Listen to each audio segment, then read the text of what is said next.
Assalamualaikum warahmatullahi wabarakatuh.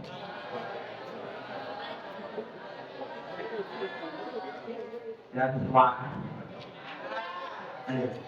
Assalamualaikum. Assalamualaikum.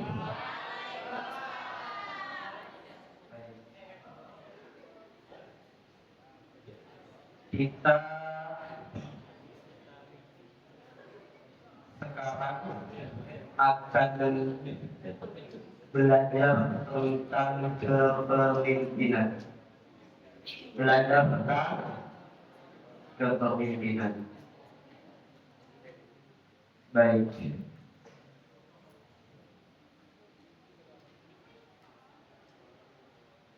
Kalau ada yang ngobrol, nggak dimulai.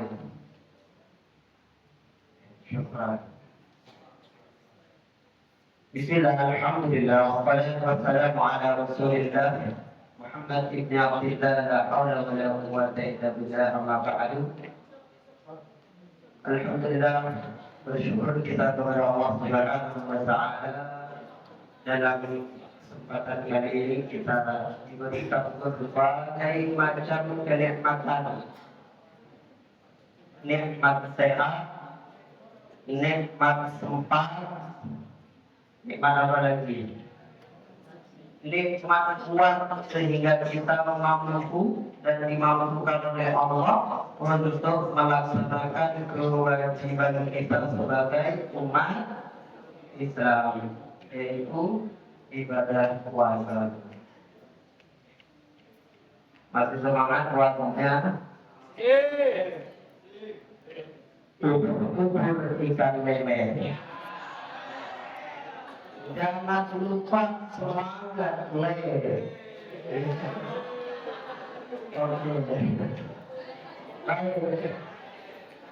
Selamat dan saling semoga tetap berjalan limpahkan kepada baginda Rasul Nabi besar Nabi Muhammad Sallallahu Alaihi Wasallam yang telah sama-sama kita harapkan syafaatnya di yaumil kiamat.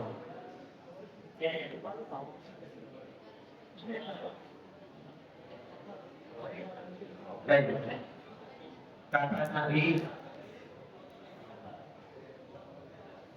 yang paling dicinta orang yang beribadah. Perhatikan, kata Nabi, yang paling dicinta oleh Allah dan paling disayang oleh Allah umat Islam yang beribadah dari kalangan siapa? Dari kalangan orang tua atau pemuda? Orang tua yang pemuda dan pemuda. Salah satu ibadah adalah menuntut ilmu. Dari tadi sudah baca yang iktikaf dulu. Jangan lupa agar bertambah nilai pahala kita di masjid ini. Iktikafnya jangan lupa diniatin. Atau yang kedua, kita mendapatkan pahala belajar. Pahala apa? Belajar. Berapa pahala orang yang duduk? Pahala orang yang duduk dalam proses mencari ilmu, berapa pahalanya?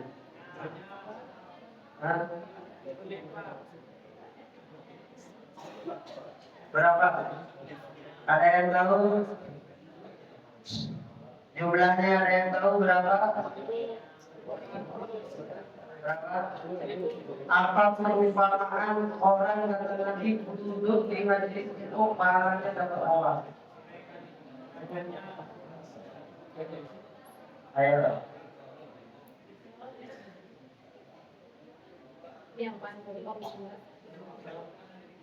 Ada yang tahu? Ini sebelum mulai. Biar semangat. Ada yang tahu? 1000. Kita beli Pak. 1000 apa? 1000 Pak.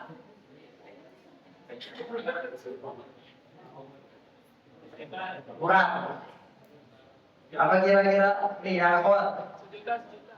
Berapa? Berlimpah Pak.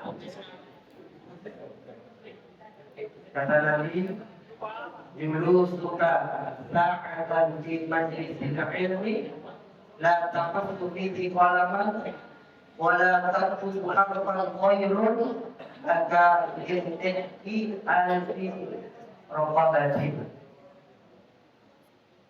Dudukmu 1 jam, ada yang mentafsirkan sesaat. Tidak sempat untuk menulis, tidak sempat untuk mengambil pulpen, khairun laka min alfi raqabatin, lebih baik daripada memerdekakan 1000 budak. Memerdekakan 1000 budak mampu nggak? Nggak mampu. Banyak. Tapi kalau kita duduk, usul, duduk, hikmah, dan ngobrol, dengerin kajian, dapat pahala lebih baik daripada orang yang melakukan memerdekakan 1000 budak. Jangan sia-siakan. Baik dong? Oke, fokus. Nanti ada pertanyaan. Jadi dari saya yang jawab materi saya dapat apa ya? TBP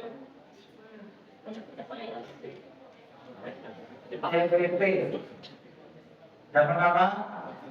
TBP, apa itu TBP? Tunjangan buka puasa. Oke, dapat saya. Tapi yang pertama jawab nanti. Baik, makanya perhatikan. Kita sekarang akan mempelajari tentang kepemimpinan Islam. Bagaimana peran generasi muda dalam mewujudkan perubahan.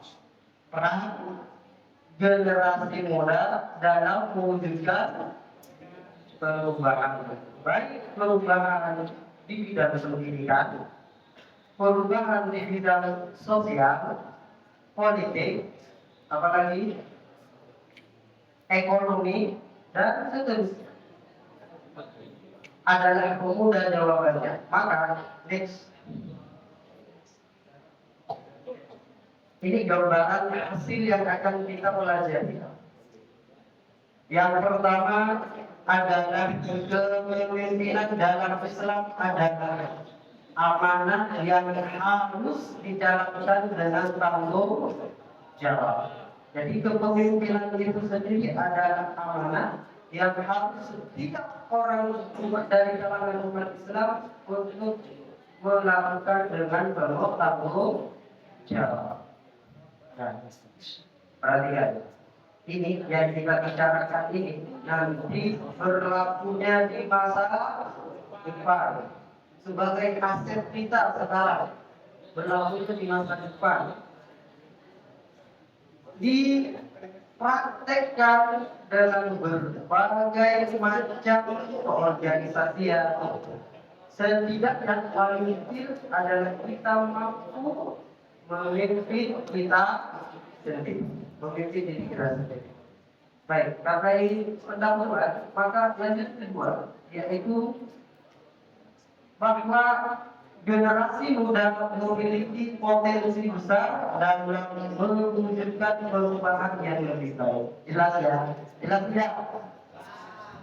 Untuk merubah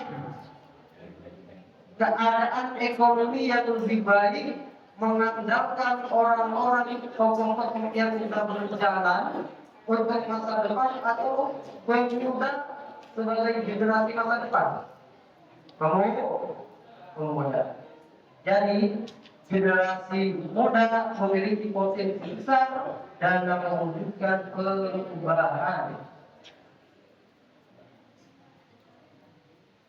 Ketiga, Islam memberikan panduan yang jelas tentang kepemimpinan yang setia, yaitu Al-Quran dan hadis. Sudah dituntun oleh Al-Quran bagaimana memimpin yang baik dan benar. Sudah dituntun dalam hadis dan praktekkan. Teman-teman, tahu nggak di masa siapa Islam mengalami kejayaan? Islam mengalami kejayaan sedunia dan memimpin peradaban sedunia. Dulu Islam itu adalah sebagai pemimpin peradaban di seluruh dunia. Di masa siapa?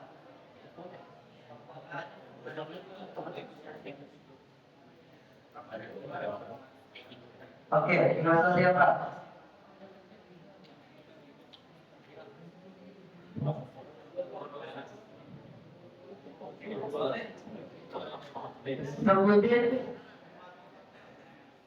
Sebutin kepemerintahannya saya kasih satu.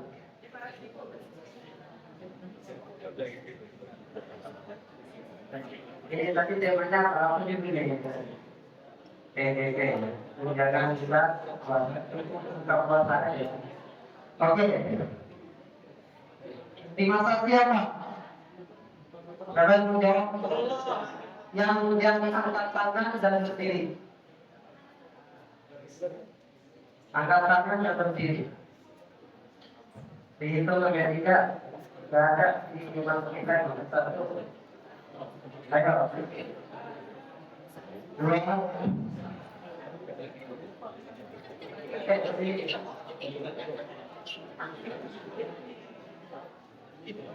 Di masa siapa?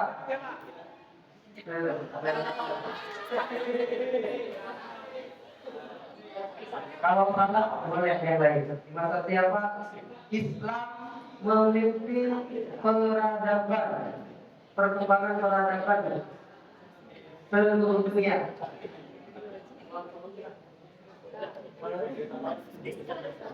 Ayo, ini ayo. Ya, ayo.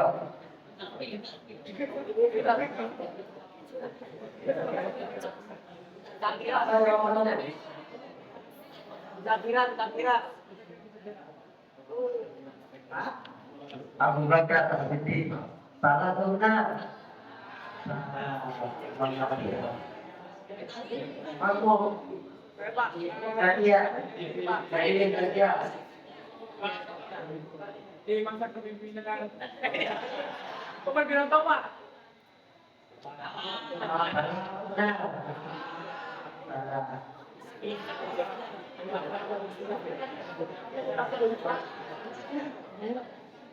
Itu masih baru-baru di masa itu teknologi sudah berkembang. Ilmuwan teknologi berkembang, kedokteran maju, farmasi maju, di bidang ilmu pengetahuan semuanya akan kasih bocoran. Kasih bocoran. Di masa itu dari seluruh negara pergi untuk menuntut ilmu Baitul Hikmah. Kampus pertama, institut pertama Islam yang ada. Ya, saya mau jawab apa dulu Saya kata sebentar.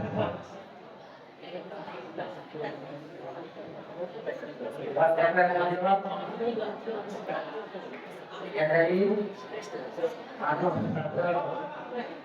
berarti juga iya. Kalau kasih bahasa di kasih, ah, apa?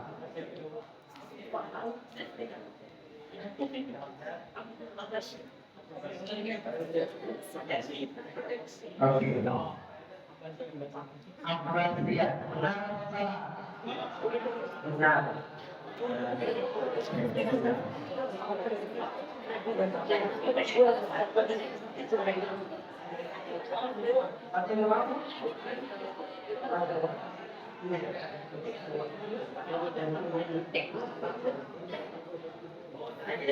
Masih ada, masih ada.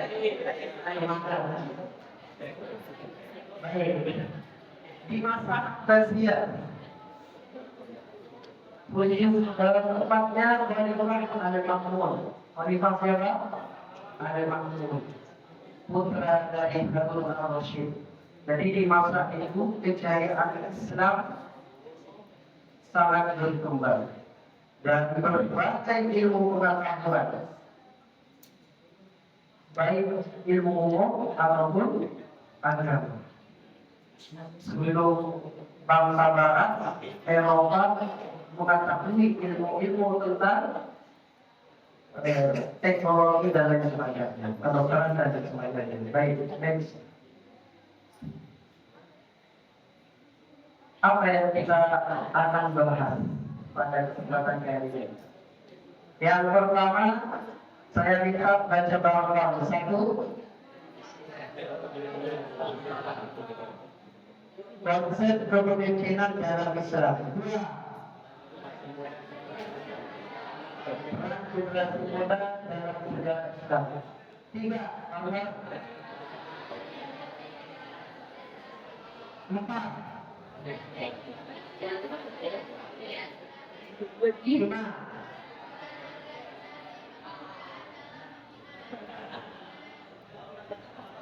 lima, peran organisasi kepemudaan dan pembinaan kepemimpinan.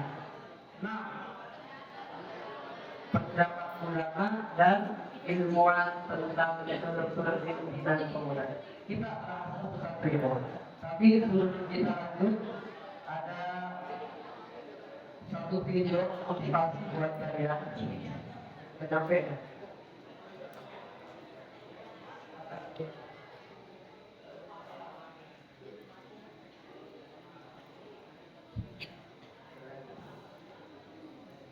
Nih.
Jadilah mata air yang jernih yang memberi kehidupan di sekitarmu. Ibadah siapa? Presiden berapa?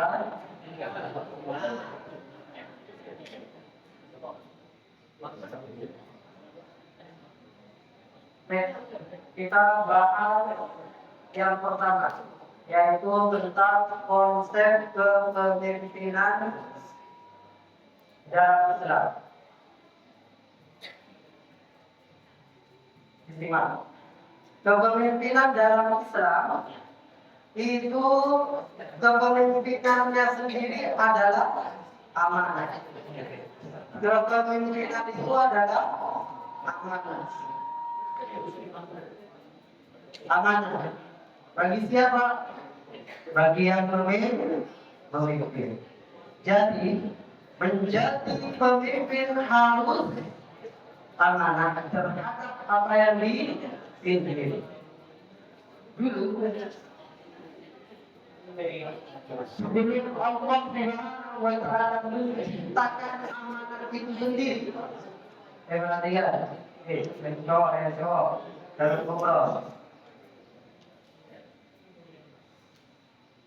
dulu sebelum Allah menciptakan amanah itu sendiri, menciptakan amanahnya, semua makhluk hidup, semua benda-benda mati pun tidak mau menerima amanah. Tapi satu makhluk yang berani menerima. Siapa? Allah Subhanahu wa Ta'ala berfirman dalam surah Al-Ahzab ayat 72. Inna aradna al-amanata 'ala as-samawati wal-ardi wal-jibal فأبين أن يحملنها وأشفقنا منها وحملها الإنسان إنه كان ظلوما جهولا. Artinya, sesungguhnya kami kalau Allah Subhanahu wa Ta'ala sedang mengumpulkan amanah kepada langit, bumi, gunung. Di tafsir ayat ini, semua benda-benda, semua makhluk-makhluk ditawarkan kepada Allah Subhanahu wa Ta'ala maka semuanya enggan untuk memikul amanat itu, tidak mau. Kenapa? Karena amanat itu ringan atau berat?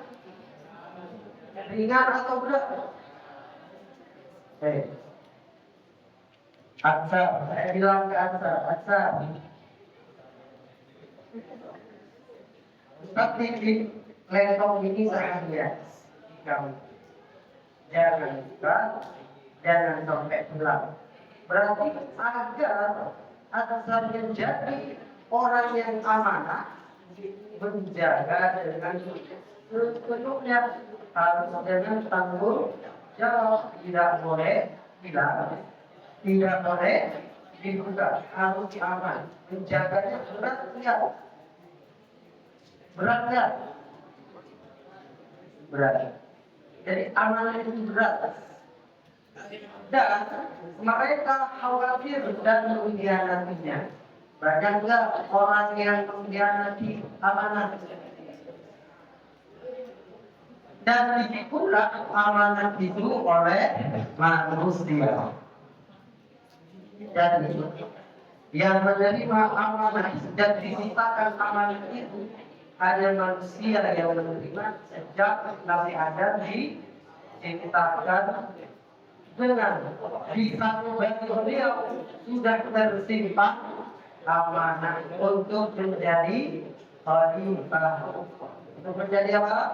Khalifah. Ada yang tahu ayatnya apa? Nabi Adam diangkat menjadi pemimpin, menjadi khalifah. Ada yang tahu? Surah Al-Baqarah. Wa in qala rabbuka lil malaikati inni ja'ilun fil ardi khalifah. Sejak itu amanah disalurkan kepada manusia, diterima oleh manusia, dan amanah itu berat. Amanahnya berat. Kalau pikirkan amanah itu berat. Jangan jauh-jauh dari presiden, jangan ke situ jadi bupati, jadi kepala kelurahan dan lain semacamnya. Coba amanah kita sebagai umat Islam, sebagai orang Islam, amanah kita sebagai orang Islam melaksanakan semua perintah Allah dan menjauhi segala larangannya, itu susah atau enggak? Susah kan? Amanah. Dengan amanah kepada orang Islam agar melaksanakan semua perintah, menjauhi segala larangan yang dilarang oleh Allah dan Rasulnya. Maka pemimpin tingkat atas sampai tingkat rendah sebagai kepala keluarga harus mempunyai amanah, karena amanah tidak bisa dilepas dari kepemimpinan. Tidak ada pemimpin yang kemudian harus amanah.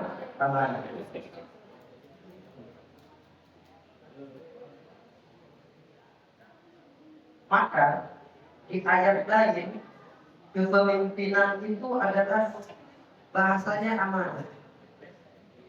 Wala tu'addul amanati ila ahliha.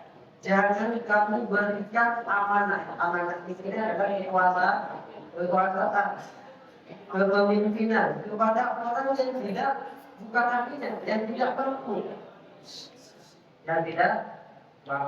Kalau siap menjadi kepala rumah tangga, berarti jangan dulu. Kalau belum siap untuk memimpin negara, jangan dulu. Kalau belum siap untuk memimpin organisasi, jangan dulu.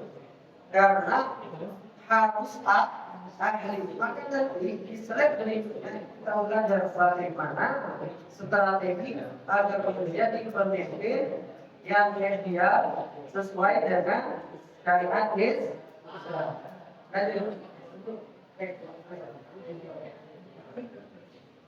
Oke. Yang kedua, konsep masih membicarakan konsep kepemimpinan dalam Islam. Tanggung jawab. Saya sengaja materi yang mudah, sebagaimana di kelas-kelas ya. Di sini itu dibuat mudah tiga ya, betul. Tiga agar mudah diingat. Yang kedua apa? Bertanggung jawab. Konsep kepemimpinan dalam Islam harus mempunyai rasa tanggung jawab. Menanggung semua hal yang diamanahkan, menjawab semua problem permasalahan yang bertanggung jawab atas amanah yang diberikan. Maka Rasulullah bersabda, apa sabda Rasulullah bersabda menjawab, kullukum ra'in wa kullukum mas'ulun an ra'iyatihi. Itu artinya dibaca bersama 1, 2, 3. Rasulullah baca bersama.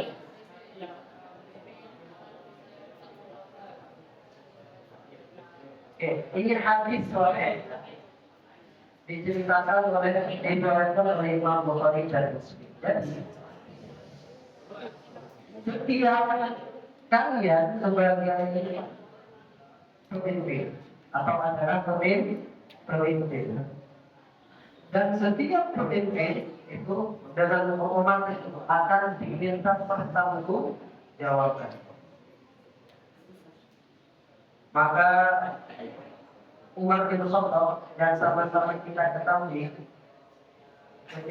ketika suatu hari pergi ke wilayah yang jauh dari pusat pemerintahan Madinah, itu pergi dapetin ketika jauh dari pusat pemerintahan, menemukan perempuan dengan anaknya yang lagi pura-pura masak, yang lagi pura-pura masak, sambil bilang, nggak adil, seorang khalifah nggak adil. Yang di sana saja, yang di pusat pemerintahan saja, yang dikasih, yang diberikan, tapi yang jauh tidak. Maka saat itu Umar bin Khattab ketika mendengar langsung kembali ke Madinah dan langsung mengambil gandum. Langsung mengambil gandum buat dia masak. Seketika itu baru dia tahu bahwa beliau adalah khalifah yang sangat bersanggup. Karena tanggung jawabnya luar biasa menjadi pemimpin, harus berperilaku adil dan bertanggung jawab. Yang ketiga adalah seorang pemimpin harus mempunyai 4 sifat, tidak boleh lepas. Yang pertama adalah sifat adil. Sifat adil, sebagaimana tadi bisa Umar bin Khattab, bagaimana dirinya agar adil, berusaha semaksimal mungkin untuk mensejahterakan bangsa umatnya yang jauh, rakyatnya yang jauh dari masalah. Sejak itu setiap pekan beliau kirim gandum, kirim makanan wilayah itu, karena nggak tahu sebelumnya. Coba bayangin, dari kepala negara di Indonesia berapa luasnya? Sabang sampai Merauke, di Kalimantan Papua, di Madura kurang, di Banten Jaya luar biasa. Apakah di Aceh juga begitu? Harus adil. Karena tanggung jawabnya besar. Tapi jawabnya maka berusaha ketika menjadi pemimpin harus seadil-adil. Baik dong? Oke. Yang kedua, jujur. Jujur. Sebagai kunci kesuksesan dalam kepemimpinan adalah jujur. Kalau tidak jujur ada di diri kita, maka tidak ada koruptor, tidak ada korupsi. Benar nggak? Jujur. Kenapa? Karena ketika bekerja ada pimpinan, ada atasan, ada bawahan, diawasi tidak diawasi. Kalau sudah kita lakukan kuat sifat jujurnya menjadi pemimpin, tidak akan berbohong, tidak akan berbohong, tidak akan korupsi. Maka siapapun dari kalian yang menjadi pemimpin telah harus mempunyai sifat jujur. Yang ketiga, amanah. Bagaimana memperhatikan tadi, kemudian bijaksana. Nah, kebijaksanaan ini harus dengan ilmu. Seseorang tidak akan mampu melaksanakan bijaksana kalau ini ilmu pengetahuan. Kalau ini ilmu pengetahuan, maka dari itu nanti kita belajar di slide berikutnya. Oke. Peran generasi muda dalam sejarah Islam. Ini contoh ya. Oke. Ada 3 pemuda yang sangat luar biasa, tidak pernah dilupakan sepanjang sejarah. Yang pertama ada siapa? Usamah bin Zaid. Ini sebagai cerminan kepada kita, sebagai cerminan pelajaran bagaimana kita sebagai pemuda semangat dalam jiwa-jiwa kepemimpinan. Usamah bin Zaid usia 17 tahun sudah menjadi panglima perang. Usia berapa? 17 tahun. Saya 17 tahun. Ada yang usianya di bawah 17 tahun. Nah, apa yang kira? Oke. 17 tahun. Ya. 17 tahun teman-teman sudah menjadi panglima perang, mampu menaklukkan Persia, Syria atau Syam dengan pimpinan beliau, Mesir, dan bahkan Romawi Timur mampu ditaklukkan atas kepemimpinan Usamah bin Zaid. Kalau kelas lulus sudah menonton film yang lucu, sudah nonton ya. Tapi Usamah bin Zaidnya yang mana? Usamah bin Zaidnya yang mana? Di antara di film itu di antara panglima perang yang kita Usamah bin Zaid, bukan yang pegang tongkat bendera. Bukan yang dipegang yang ini. Oke. Itu yang pertama. Jadi sebagai penyemangat kepada kita semua. Yang kedua, Ali bin Abi Thalib. Berapa usia Ali bin Abi Thalib?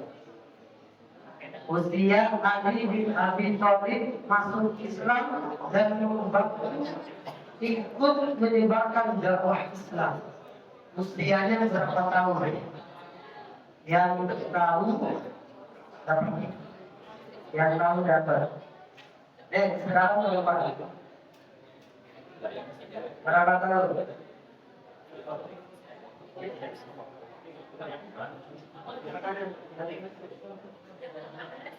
Usia Ali bin Abi Thalib masuk Islam dan berperan menyebarkan ajaran Islam dengan pertama ini itu berperang. Saya baca.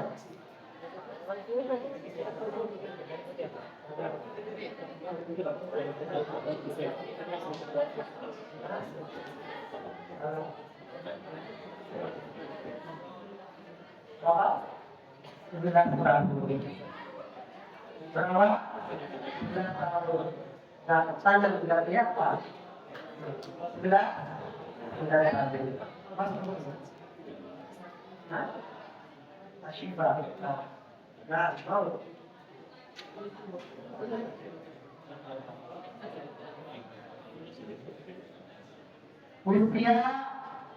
Usianya berapa? Dengan dibalik 11 tahun. Bayangkan 11 tahun. Sudah mampu menyebarkan agama Islam dan ikut berjuang bersama kami. Bukan hanya itu, jiwanya ditaruhkan ketika Nabi Muhammad mau hijrah karena ingin dibunuh karena orang-orang kafir Quraisy. Ali bin Abi Thalib menggantikan posisi tidur, menggantikan apa? Tempat tidur Rasulullah SAW. Kemudian yang sama-sama kita ketahui Muhammad Al-Fatih mampu menaklukkan Konstantinopel pada usia berapa teman-teman? 21 tahun. Remaja ya. 21 tahun. Luar biasa. Sudah mampu menaklukkan Konstantinopel yang tidak bisa dilakukan oleh khalifah-khalifah senior sebelumnya. Pemuda yang bisa. Jangan main-main dengan pemuda. Coba menjauh bicara luar. Pemuda ini adalah pemimpin hari ini. Baiklah, semangat untuk belajar. Selanjutnya, oke. Ini sebagai ilustrasi saja ya. Ini contoh. Kalian hidup ini sebentar. Kalau tidak dimaksimalkan, udah. Coba kita tutup video ini.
Ada nggak yang soal ekonomi? Belum bukan? Belum tentu. Itu kehidupan jalan hidup. Kalian yang mana? Udah yang integritas atau yang spiritual atau masih tidak bicara? Itu sebagai itu. Selanjutnya. Lantas, untuk terjadi generasi muda sebagai pemimpin itu ada tantangannya. Singkat menjadi 3. Tantangan generasi muda ada 3. Yang pertama, satu, yang cowok. Kita tahu satu apa tantangan generasi muda? Globalisasi dan pengaruh budaya asing. Jangan sampai ikutan budaya baratan, apalagi yang perempuan, menggunakan rambut pirang-pirang kuning dan lain sebagainya. Model atau budaya barat jangan tetap menjaga budaya Islam. Karena itu mempengaruhi, nanti mempengaruhi. Yang kedua,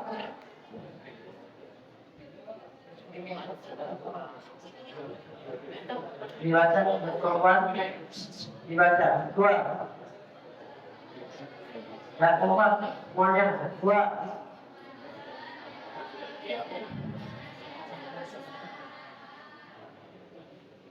Kemajuan teknologi dan informasi yang dapat disalahgunakan. Kalau disalahgunakan tidak masalah. Tapi kalau disalahgunakan, teknologi akan berdampak buruk kepada generasi muda. Mungkin tadi sudah dijelaskan pada lebar. Kalau belum pemuda di masa sekarang, makanya dalam satu perusahaan,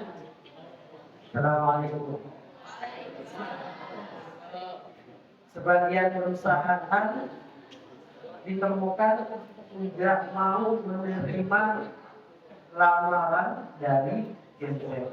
Kenapa? Karena yang baru sibuk dengan teknologi, dengan teknologi. Maka jangan sampai menyalahgunakan teknologi baik, bentuknya handphone, di handphone itu ada banyak sosial media. Jangan sampai kita kemudian yang dipimpin oleh teknologi, tapi kita yang memimpinnya, kita yang mengaturnya, kita yang mampu menggunakan dengan sebaik-baiknya. Tapi kebalikannya, kalau teknologi ini kemudian digunakan dengan sebaik-baiknya, akan menjadi sumber penghasilan, akan jadi orang yang tersohor, terkenal, akan menjadi lebih baik generasi, lebih baik. Siap menggunakan teknologi tidak disalahgunakan. Siap anak-anak siap anak.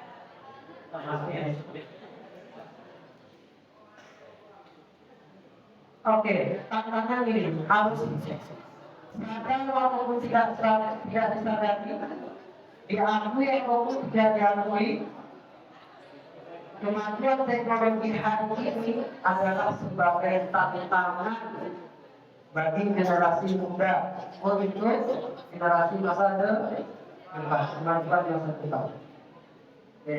Yang saya pikirkan, Indonesia itu kita nanti menjadi Indonesia emas.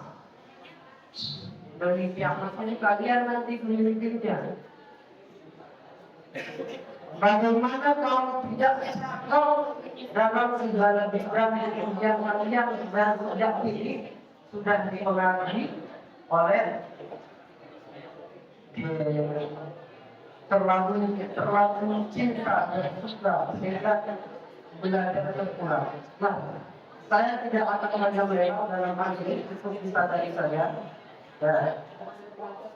Baik itu, jadi dari kawan-kawan masih aman. Yang ketiga, ini kuisnya mulai ya nanti teman-teman ya. Yang ketiga, krisis moral dan etika dalam kehidupan sehari-hari. Nah itu permasalahan, tantangan yang dihadapi generasi muda saat ini adalah krisis moral dan etika. Sebagai pemimpin, rakyat tidak mau izin. Rakyat tidak sebagai pemimpin ngomong goblok. Ngomong anjing. Saya enggak. Moral. Tantangan generasi muda saat ini adalah moral dan etika.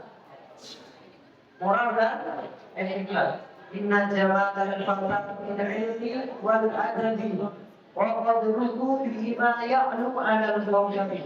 Saya harap mengatakan yang itu. Inna jamalal fardh, sesungguhnya keindahan keelokan pemuda-pemudi itu bil ilmi wal adabi, dengan ilmu dan etika. Dengan ilmu dan etika. Kalau kedua-duanya berbaca di diri pemuda, maka insya Allah akan menjadi pemimpin yang amanah, tanggung jawab, apa lagi tadi?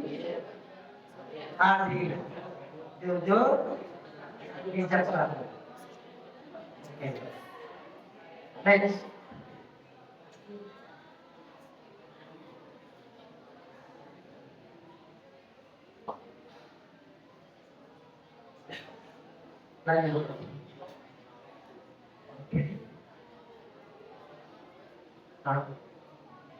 Yang paling penting nih,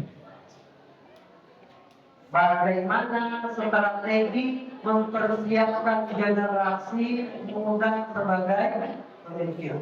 Strateginya apa untuk menyiapkan generasi muda sebagai pemimpin? Nah ini semuanya harus berperan. Entah calon pemimpinnya generasi muda kalian, ini semuanya harus berperan. Orang tua, guru, semuanya harus sama-sama berperan. Yang pertama adalah pendidikan dan pembinaan karakter. Pendidikan dan pembinaan karakter. Kira-kira pemimpin layak enggak? Sebuah negara layak enggak dipimpin orang yang tidak berilmu? Enggak mungkin. Sebuah kabupaten, sebuah perusahaan dipimpin oleh orang yang tidak berkumpul dalam bidang ini. Bisa berkembang enggak? Enggak. Maka pendidikan sangat penting. Maka kalau kita kembali kepada sejarah dulu,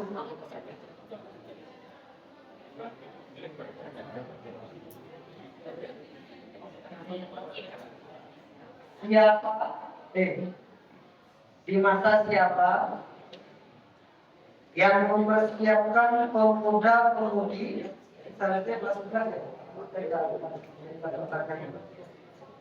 jadi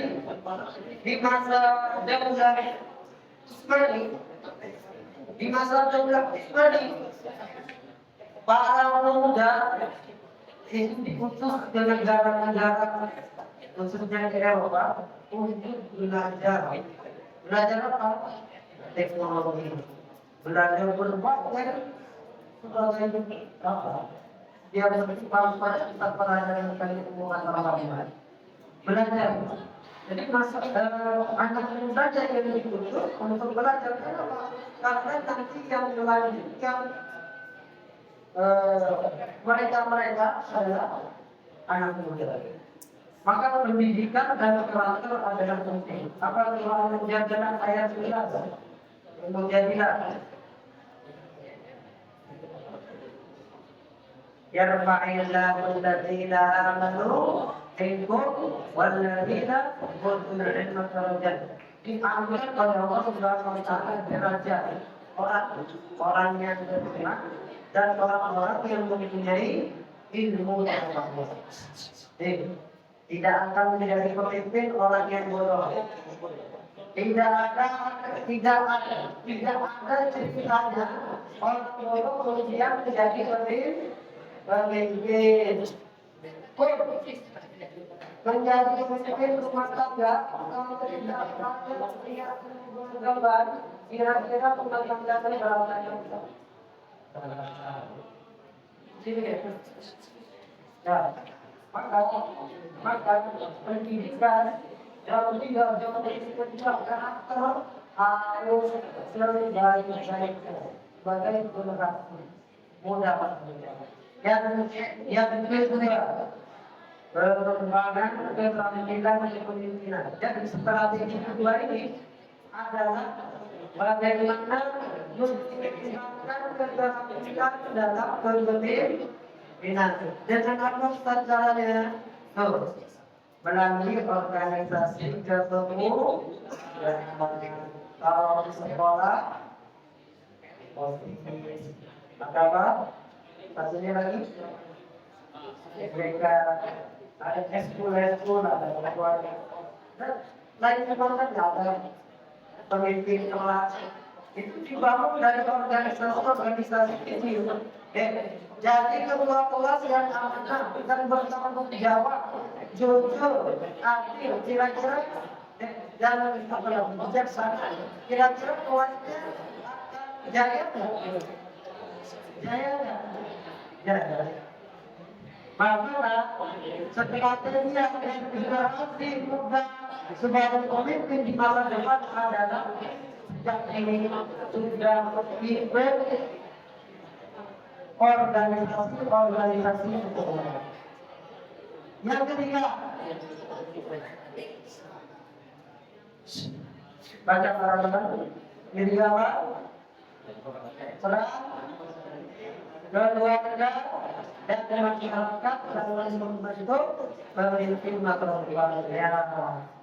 Inisiasi yang mendidik di bawah pesantren kalau keluarganya sejak kecil karakternya sudah dimatikan, tidak berkembang, dididik dengan baik, susah kalau sudah dapat pendidikan. Susah. Maka generasi muda harus bisa dibimbing dengan baik oleh keluarga dan masyarakat lingkungan. Lingkungan itu harus baik juga. Baik dong. Maka kalian orang tetap menjadi orang yang baik. Jadi kalau menjadi orang tua, anak-anak yang kalian dididik dengan sebaik. Baik dong. Ini adalah strategi ketiga yang pertama adalah pendidikan dan karakter, yang kedua keterampilan dengan ikut organisasi, yang ketiga adalah peran keluarga yang sangat penting dan lingkungan masyarakat. Next. Oke. Kerja harus kerja partner.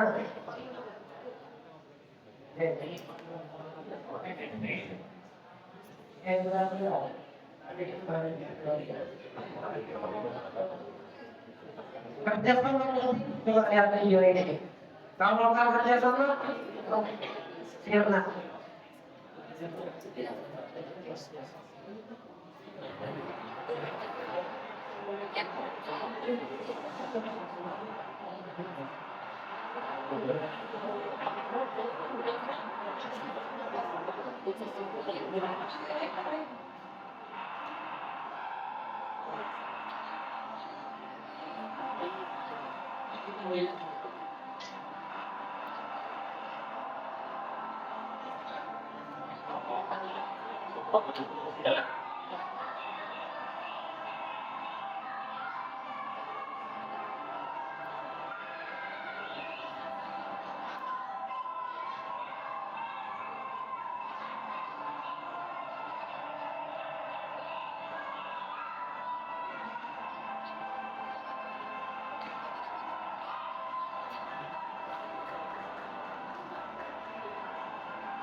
Begitupun dalam pendidikan harus bekerja untuk tetap generasi muda yang berperan generasi muda yang bisa dimanfaatkan mereka.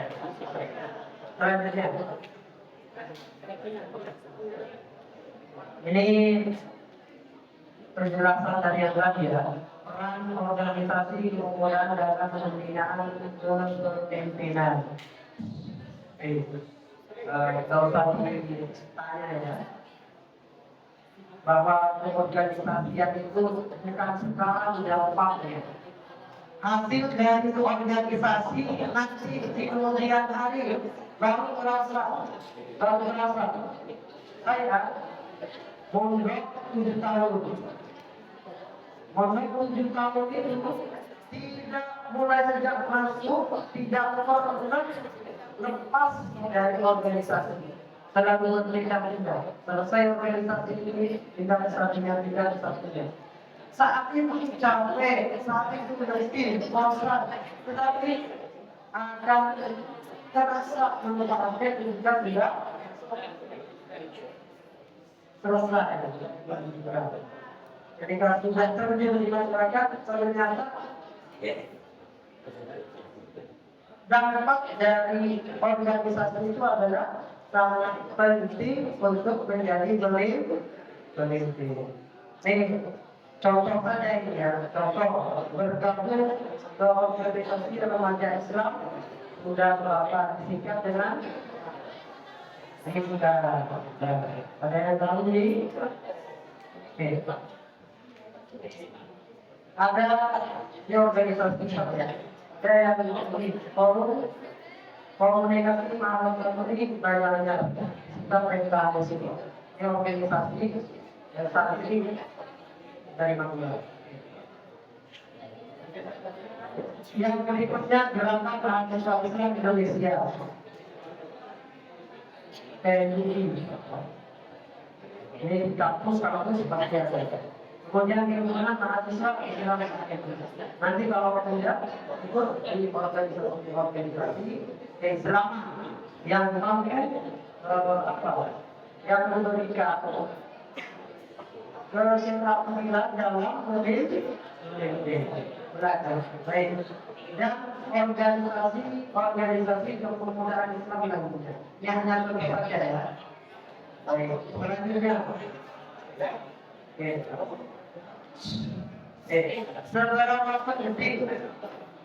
Seberapa penting generasi muda untuk menjadi pemimpin di masa depan.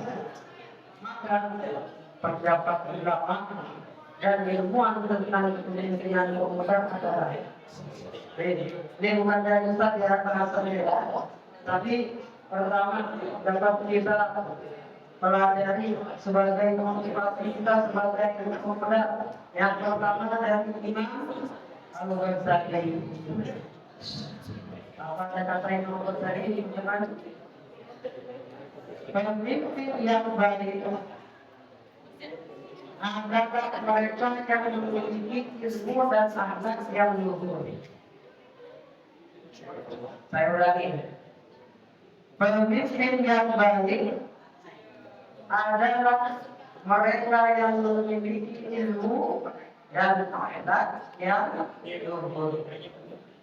Memiliki pekerjaan baik. Coba mereka mengulas. Yang disampaikan kita tadi adalah sumbernya aslinya dari ucapan para ilmuwan kaum Islam yang terdahulu. Baik, baik. Yang kedua, Ibnu Khaldun. Ini adalah ilmuwan yang muncul pada masa Abbasiyah. Ibnu Khaldun.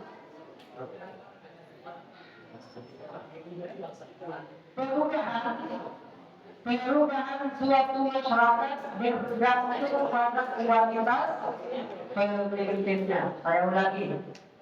Perubahan suatu masyarakat bergantung pada kualitas kepemimpinannya. Kalau pemimpinnya jujur, pemimpinnya adil, amanah, bijaksana, cakap dalam bekerja, maka perubahan itu akan berhasil. Maka ini kesimpulan yang nyambung ke yang tadi, menggunakan pendapat yang ketiga. Profesor Dr. Yusuf Al-Qurdawi ini makin di sini ya Pak, modern. Bidang itu di masa modern. Apa kata beliau itu kata Dr. Yusuf Al-Qurdawi, kita baca dalam kitab 1, 2, 3. Pemuda ada harapan umat, mereka harus dibina dengan baik. Kalian adalah aset-aset negara masa depan. Kalian adalah aset masa depan sebagai negara.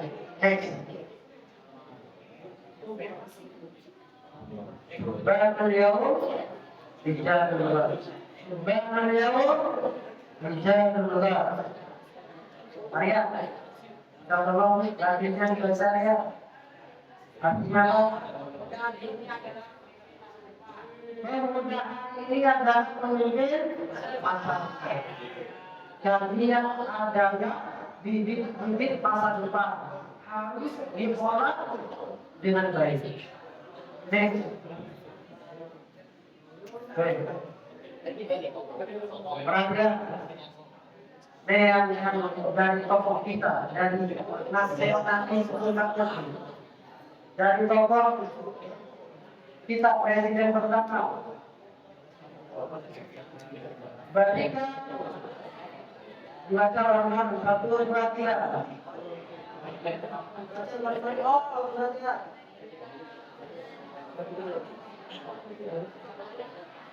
Berikan aku satu pemuda, niscaya aku akan guncangkan dunia. Berikan aku 1000 banyak, 1000 orang tua, tapi tua.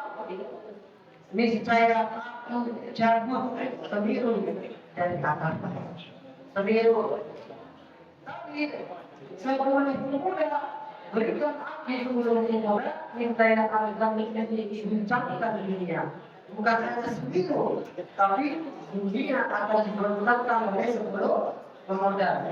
Dan di kuala pemuda, apa orang tua? Pemuda. Maksudnya itu, karena anak muda adalah yang akan diharapkan di masa depan. Baik, next. Ini sebagai penutup, simak dengan baik.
Kalian,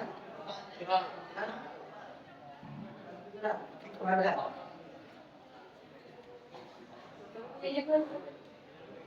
Baik. Video nanti sebagai penutup pembahasan kita pada hari ini. Kesimpulannya adalah bagaimana kalian sebagai generasi muda di masa depan mempersiapkan dengan sebaik-baiknya, mempersiapkan baik dari keilmuan, merubah karakter lebih baik, kemudian menjadi orang yang jujur sejak ini, amanah, apa tadi lagi, bijaksana,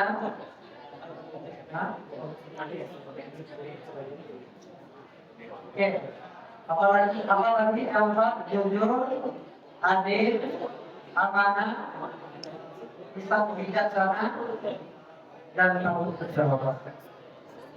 Lanjut. Oke. Baik, kita tutup pembahasan kita ini dengan tahapan ini sudah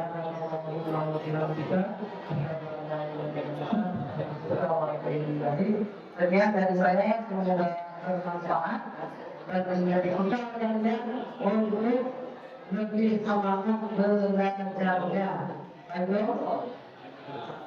Assalamualaikum warahmatullahi wabarakatuh.